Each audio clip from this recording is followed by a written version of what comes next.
Yalnız Arkayı çekip bırakıyor yani. Speed önden, trim arkadan. Ama dediğim gibi ayakla ayarlamak yaparken. Ha, güzel hava ya. Hava güzel, ben güzel kalmıştım valla. aslında hava çok güzel ya. Hava güzel. Ne zaman baktık kurtarmıyor, çökertiyor da bilmiyoruz. Yani sinek basmadan falan toplamak lazım. Ama Nida'ya da bir bak ya. Yollara bakacağım ondan. Atlatırsa yollarda.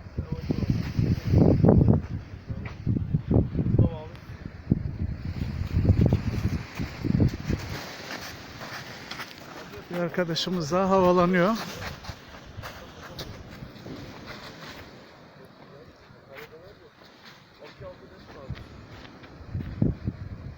Hadi Özay. Yardıma ihtiyacın var mı?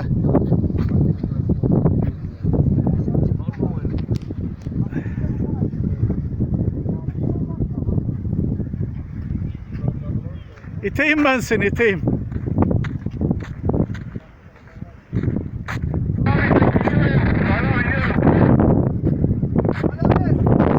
Tamam, in.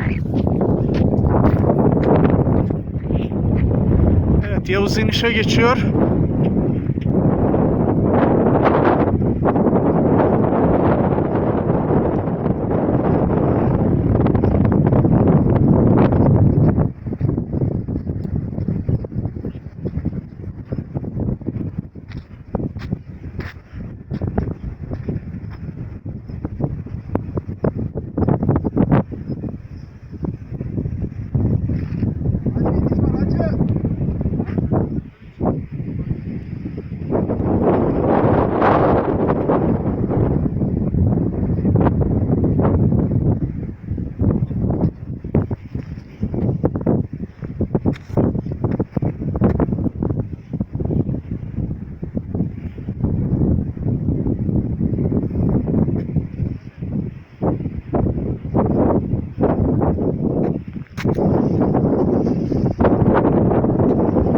Çok güzel.